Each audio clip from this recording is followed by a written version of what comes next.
Direktur Eksekutif Pusat Kajian Politik dan juga dosen Departemen Ilmu Politik FISIP Universitas Indonesia Huriah menilai jika strategi perilaku tengil yang ditunjukkan oleh Cawapres nomor urut 2 Gibran Rakabuming Raka sengaja dilakukan demi menarik simpati publik. Hal ini usai Gibran Rakabuming Raka mengkritisi jawaban Cawapres nomor urut 3 Mahfud MD saat ditanya soal inflasi hijau. Dirinya mengaku tak menemukan jawaban yang jelas dari Mahfud. Saya lagi nyari jawabannya Prof. Mahfud. Saya nyari-nyari di mana ini jawabannya. Kok nggak ketemu jawabannya. Saya tanya masalah inflasi hijau kok malah menjelaskan ekonomi hijau. Prof. Mahfud yang namanya greenflation atau inflasi hijau itu ya kita kasih contoh yang simpel aja. Demo rompi kuning di Perancis. Bahaya sekali. Sudah memakan korban. Ini harus kita antisipasi, jangan sampai terjadi di Indonesia. Kita belajar dari negara maju. Negara maju aja masih ada tantangan-tantangannya. Intinya transisi menuju energi hijau itu harus super hati-hati. Jangan sampai malah membebankan R&D yang mahal, proses transisi yang mahal ini kepada masyarakat, pada rakyat kecil. Itu maksud saya inflasi hijau, Prof. Mahfud. Terima kasih. Masih ada waktu Pak Gibran? Cukup?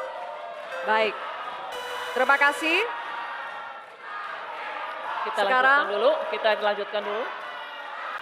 Nanti akan ada waktunya untuk memberikan support. Kita lanjutkan dulu Bapak Ibu, terima kasih. Kita teruskan ya. Kami persilakan calon wakil presiden nomor urut 3 Bapak Mahfud MD untuk merespon tanggapan dari Bapak Gibran Rakabuming Raka. Waktu Bapak 1 menit dimulai ketika Bapak berbicara, silakan. Saya juga ingin mencari itu jawabannya ngawur juga tuh.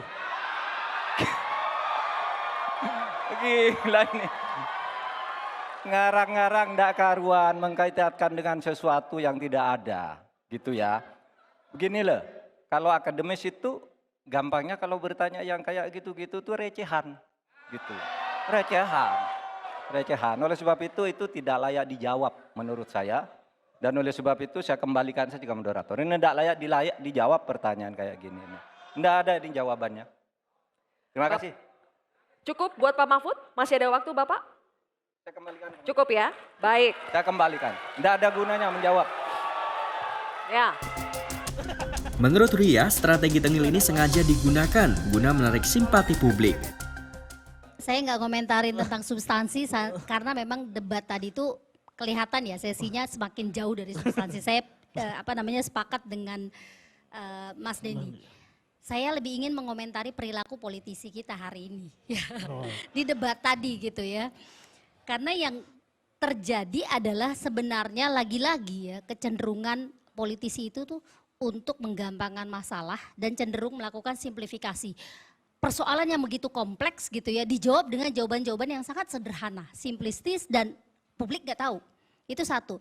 Yang kedua, perilaku hari ini ya yang ditunjukkan terutama oleh 02 ya.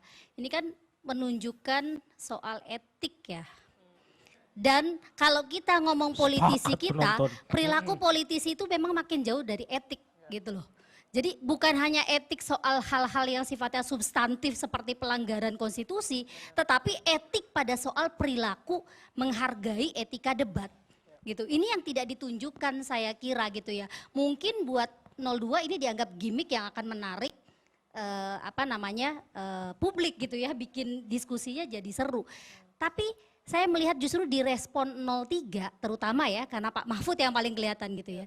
Ini kan saya melihatnya sama seperti respon seorang guru ketika menghadapi murid yang agak-agak sok tahu gitu ya, yang sikapnya sok tahu, tengil gitu ya. Saya nggak ikut-ikutan. Dan mempertanyakan si guru tersebut gitu ya. Dan guru tahu bagaimana merespon siswa yang seperti itu, mahasiswa yang seperti itu gitu. Itu yang saya kira saya nggak tahu ya, apa jangan-jangan kemudian juga saya berpikir, jangan-jangan strategi tengil ini adalah strategi yang sengaja digunakan oleh 02 gitu ya, untuk menarik simpati publik, menguatkan militansi pendukungnya gitu ya, untuk melihat bahwa kombinasi 02 ini adalah, yang satu adalah pemimpin yang tegas gitu ya, yang firm, yang satu ini adalah anak muda yang selengean gitu ya, agak songong gitu ya, tapi juga nggak kalah dalam melawan politisi-politisi senior. Jangan-jangan ke situ. Tapi balik lagi kalau ditanya penilaian saya sebagai seorang dosen ya, kalau saya melihat kayak gitu ya sama seperti melihat mahasiswa kok yang tengil gitu ya. Waduh. Dalam sesi debat tersebut, Gibran lantas menyampaikan pentingnya mengantisipasi terjadinya inflasi hijau. Ia menegaskan jika Indonesia harus banyak belajar dari peristiwa rompi kuning yang terjadi di Perancis.